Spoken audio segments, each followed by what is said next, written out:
to say is that this interview is Mufti Menk. Okay, that is his voice. It is a genuine interview on a radio station. If you go online, there are some people who are posting and reposting it. You can go onto the radio station's own website, and the website is in Danish, and you can see all of their programs and things like that. And you can do catch up where you can listen to older programs, and you can actually go onto the radio station and you can click onto it and you can listen to the Mufti Menk. I need you to understand is that there's a concept in Al-Islam that's known as al-wala wal-bara. Okay, loving and hating for the sake of Allah Tabaraka wa Ta'ala is a very, very important aspect of our religion. Okay, he now has the ability or the opportunity to clear up his name. Brothers and sisters, this is not how it works. Okay, we as a people, we have to say the truth and we have to speak a word of the truth, and we cannot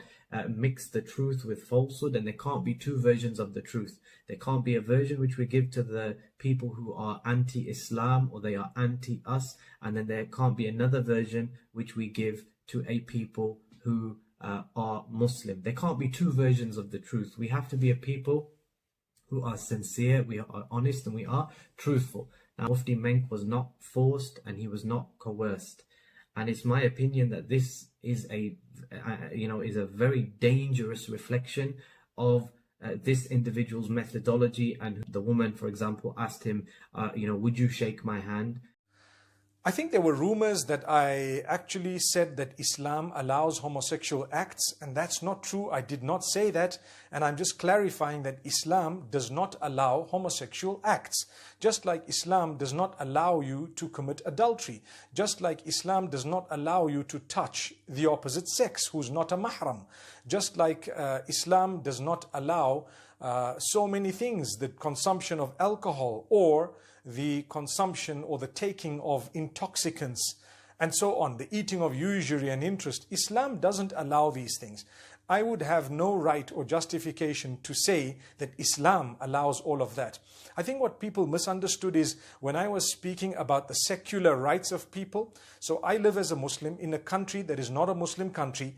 And in this country, there are people who follow all sorts of faiths. There are people who engage in association of what I would term as partnership with Allah. Are they free to live in this country? The answer is yes. And I would respect their rights as a citizen of this country, even though I have the right to disagree with them, and I do. But it has to be very respectful. It doesn't mean I've compromised my faith. It doesn't mean I've agreed to something that Islam disallows or the Quran clearly says that this is disallowed. But it does mean that if someone has chosen a different religion or a different belief, or even a different sect from among the Muslims, then the minimum I owe them is the respect of a human being with disagreement. And some people don't understand what that means. I think it's a very mature statement, and it actually goes to reflect that we are tolerant, and that's how Mufti Menk talking about LGBTQ and being drilled by this Danish newspaper. Do not compromise your principle. Islam is clear. Stick to it. This is not a difference of opinion, guys.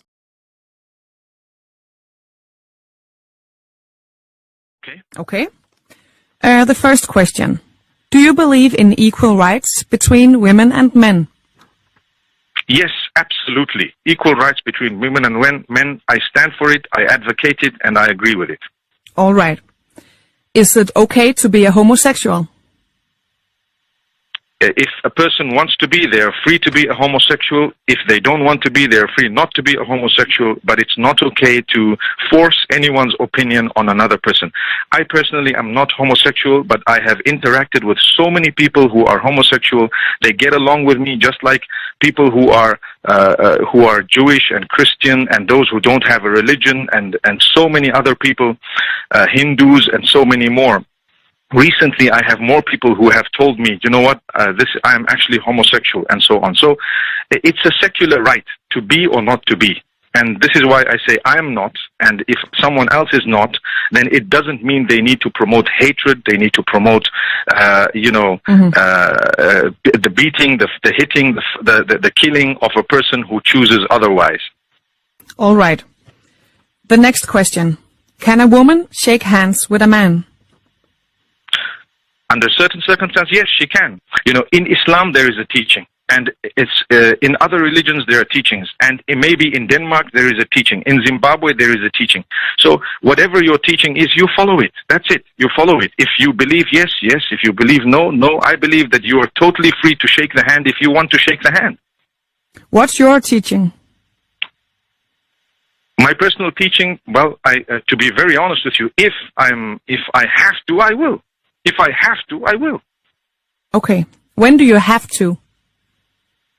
Whenever. It's just the circumstance. I mean, it's the circumstance, and everyone interprets their circumstance in a different way. So it's fine. And I know there are times when I have, and there are times when it is avoided. Like sometimes some people don't want to shake my hand because of my color. Sometimes some people don't want to shake my hand because of my beard. But in my heart, I love everyone. And to be honest with you, it's fine. You know, the whatever teaching you have, you follow it. That's it.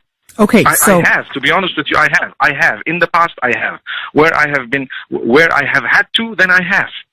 all right. So if I visited you in Zimbabwe, you will shake my hand? Well, if you see my big beard and you extend your hand to me, who knows? I may shake it. I don't know at the time. I don't, because I really don't know if you will even come to this country. But yeah, argumentatively, if you were to come, it's okay. I mean, I'm not going to make you feel awkward and upset and so on. And even, to be honest with you, if you look at the Islamic teachings, there's more than one ruling about the same thing. All right. Do you believe in freedom of religion? Absolutely, yes. Freedom of religion. Everyone is allowed to choose whatever they want to believe, even within Islam. If they don't agree with you in the same sect, it's okay. We don't promote hate. So they can choose to be whatever they want. People can choose even not to have a religion. A lot of people don't believe in any religions. They are free. I believe in that freedom completely. And I do believe that a country like Denmark, from what I learned about it before this, they're a country that promotes freedom. Freedom of speech, freedom of religion, freedom of everything. So, I'm surprised from the freedom of speech, what I may have said.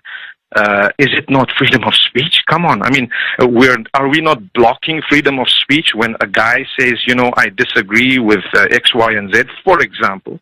And in my case, it's not even a strong disagreement in certain matters, you know? So yes, I do believe in freedom of religion. All right. The next one. Do you believe in democracy? Democracy is okay. I want to tell you something. From the time of 18 years old, I have voted in every general election in Zimbabwe, including 30 July 2018. If you go to my Instagram, look for the post, 30 July 2018, you will see my finger, and I dipped it in the ink, and I voted, and I told the people. So, if I were to show you that evidence, you can believe, yes, this man he believes that he should vote. So there we are. There are so many different ways of, so many different blueprints of democracy. All right. In general, I have voted every single time since I was 18 years old. Okay. And in fact, on Twitter, I have more than 4 million followers, but I only follow one person. Who is he? He's the democratically elected leader of my country. That's all. All right. I only have one question left. And it is, okay. Do you still believe that pornography can lead to homosexuality? I think if you look at it, maybe it can, maybe it cannot. If pornography is okay in Denmark and homosexuality is okay in Denmark and bestiality is okay in Denmark, then what is wrong if pornography leads to homosexuality? Why are they getting angry with it? Why are they getting angry with that statement? It's freedom of speech to believe that yes, it does, or no, it doesn't. But the question I have is, how does that make me a hate preacher? If I say pornography is good or it's not good, I will not watch it, for example. Does it make me a bad person? I mean, I cannot force the whole of Denmark to watch pornography. Say, guys, if you don't watch it, you're not Danish. Or every one of you, please do homosexual sex. If you didn't do homosexual sex, you cannot be Danish. I mean, it's not fair to say that.